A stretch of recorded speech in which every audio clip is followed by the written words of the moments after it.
కానీ ఈ మధ్య నాకు మనసుకు అత్యంత దగ్గరగా జరిగిన ఒక ఇన్సిడెంట్ మీతో షేర్ చేసుకోవాలనిపిస్తుంది అనమాట.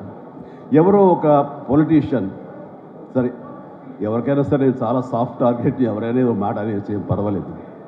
అలాగా ఒక పొలిటీషియన్ నన్ను అకారణంగా, నేను ఇప్పుడు పాలిటిక్స్ చాలా దూరంగా ఉన్నా సరే నా గురించి ఏదో అవాకులు చవాకులు ఆయన పేలినప్పుడు, ఆయన మరొక చోటకి ఏదో ఒక ముంపు ప్రాంతానికి ఆయన వెళ్ళటం జరిగింది. అక్కడ ఒక స్త్రీ, ఒక ప్రౌఢ ఆవిడ అది మిడిల్ ఏజ్ ఉంటుందేమో, మిడిల్ ఏజ్. ఆవిడ తను పట్టుకుని నానా మాటలు తిడుతుంటే, నీకు ఎలా మనసు వచ్చింది చిరంజీవిని అనటానికి, అది ఇది అని తిడుతుంటే నాకు అనిపించింది, మామూలుగా మన మాస్ ఫ్యాన్ కదా ఆవిడ, చాలా గౌరవప్రదమైన కుటుంబంలో ఉన్నటువంటి మనిషిలాగా అనిపించింది, గృహిణి.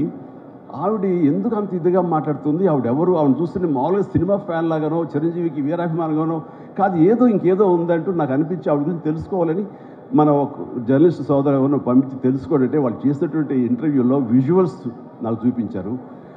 ఏంటమ్మా అంత ఇదిగా, ఆయనకి వీరాభిమానం అంటే అభిమానం సినిమాభిమానం కాదయ్యా, ఆయన వ్యక్తిత్వానికి అభిమానం అంటే చెప్పినప్పుడు నా మనసు టచ్ అయింది.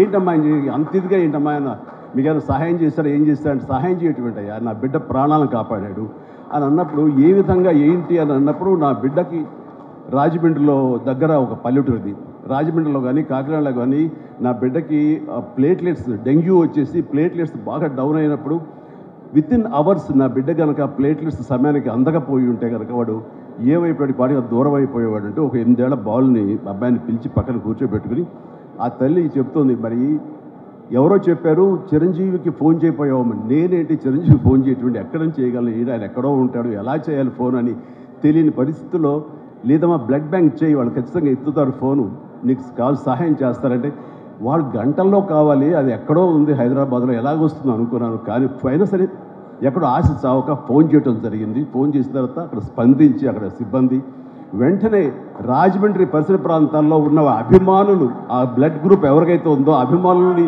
వెంటనే పంపించేయడం ఏంటి, అవర్స్లో వాళ్ళు హాస్పిటల్కి, నియరెస్ట్ హాస్పిటల్కి వెళ్ళి బ్లడ్ ఇవ్వటం ఏంటి, దాని నుంచి ప్లేట్లెట్స్ వేరు చేయటువంటి, ఆ బిడ్డకి ఎక్కించడం ఏంటి, తెల్లారిసరికి ఆ బిడ్డ మళ్ళీ తిరిగి ఎంతో ప్రాణాలతో బతికాడు. ఇది ఈడనయ్యేవాడు.